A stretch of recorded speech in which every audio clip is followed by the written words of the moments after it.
자, 우리 이제 힘든 날들이었지만 그리고 앞으로 또 힘든 날이 생겼어요. 그래도 뭐 조심조심 하면서 버텨나가도록 합시다.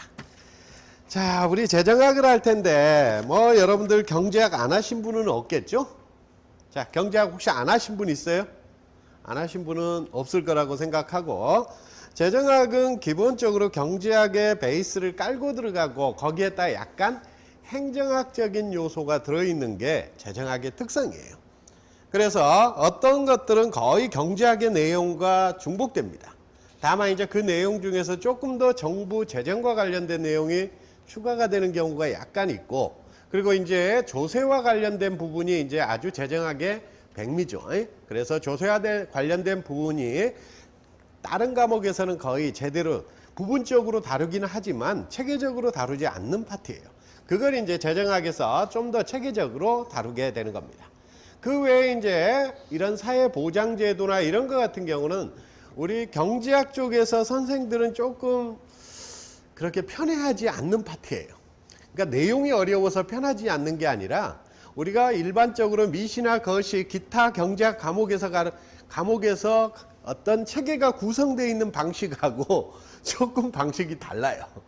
우리는 이제 하나의 모형이 세팅되고, 기본적으로 경제학은 모형이 세팅되고 그 모형에 근거해서 어떤 논리를 전개하고 그 논리를 통한 결과물을 뽑아내는 게 일반적인 경제학 논리의 패턴이에요. 근데 이 사회보험제도나 이런 파트들은 그런 측면보다는 오히려 행정학적인 요소가 좀 많이 들어있단 말이에요. 그래서 어떤 그런 체계, 모형의 체계가 아니라 현실 상황과 어떤 논리들을 중심으로 구성이 되어 있다 보니까 조금 경제학 선생들이 조금 별로 편하지 않는 파트기도 해요.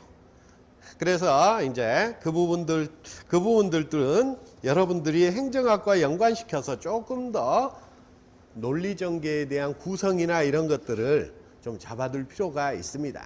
물론 제가 안 하겠다는 게 아니에요. 저도 합니다. 하지만 그리고 그 다음에 이제 그 외의 것들은 대부분 경제학적 내용에서 나온 것들이 더 심화되거나 또는 체계화되어 있다라고 생각하시면 될 거예요. 그래서 경제학에서 다루지 않았던 걸 좀 더 다룬다거나, 또는 경제학에서는 자세히 다뤘던 것들이 여기서는 당연히 전제처럼 깔려서 설명된다거나, 이런 것들이 이제 아마 종종 나오게 될 겁니다. 그래서 거시적인 측면은 생각보다 그렇게 많지 않습니다. 거시적인 측면은 생각보다 많지 않고 정부 지출 측면이나 이런 것들 정도에서 거시적인 내용이고, 나머지는 거의 정부의 활동임에도 불구하고 분석 틀 자체는 미시적 분석 틀을 가지고 있다라고 생각하시면 됩니다. 그래서 여기에 나오는 처음에 우리가 공부하게 될 이중구 교수님은 훌떡 날려버렸는데 효율성과 일반균형에 관한 내용들, 근데 저는 날리지 않고 조금 더 체계적으로 여러분에게 설명을 해드릴 거예요. 그 부분도 아주 전형적인 미시적인 파트에 해당되는 거고, 그 외에 조세를 분석하는 틀이나 이런 것들도 대부분 모형을 이용하는 분석들은 미시적인 내용에 속하게 될 겁니다. 그래서 미시경제학을 잘하신 분들은 생각보다 재정학이 그리 어려운 과목이 아니구나라고 생각할 거예요.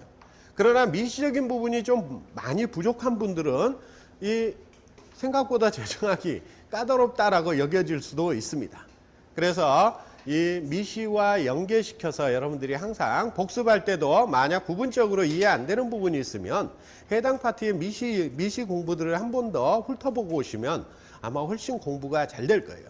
왜냐하면 여기에서 미시적인 내용을 자세히 설명하는 파트도 있지만, 그렇지 않고 당연히 우리가 공부했던 거라는 모형 자체를 공부했다는 전제하에서 해당 내용만 끌어다가 설명해 버리는 경우도 종종 있단 말이에요. 그래서 그런 것들을 조금 미시 파트에서 끌어다가 보완해야 되는 경우도 종종 있을 거예요. 물론 여러분들이 공부하다가 의문이 생겼죠. 그럼 당연히 자기 스스로 하려는 노력을 일단은 해야 됩니다. 그렇지만 우리가 이제 시간을 무작정, 우리는 연구하는 사람들이 아니기 때문에, 연구하는 사람 같으면 죽어라고 해서 자기가 뭔가 논리를 찾아내는 것이 더 필요할 거예요. 그렇지만 우리는 연구하는 사람들이 아니라 기본적으로 시험 공부를 하는 사람들이에요. 그렇기 때문에 기본적으로 자기가 해야 먼저 해보려는 노력을 해야 되지만, 그러나 너무 많은 시간을 할애해서 거기에 붙잡혀 있으면 안 되는 겁니다.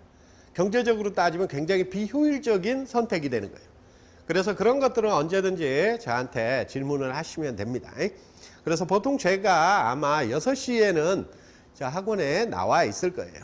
그러니까 나와 있으니까 미리 저한테 연락을 하셔서 미리 하셔도 되고, 또 수업 끝나고도 저는 그렇게 멀리에 있지 않기 때문에 별로 그 시간 개의치 않습니다. 시간 개의치 않으니까 수업 끝나고 질문하셔도 되고요. 그리고 제 번호 같은 경우 그냥 미리 알고 계세요. 어차피 여기 그 범죄자들도 다 아는 번호인데 여러분들이 굳이 숨길 것도 없으니까.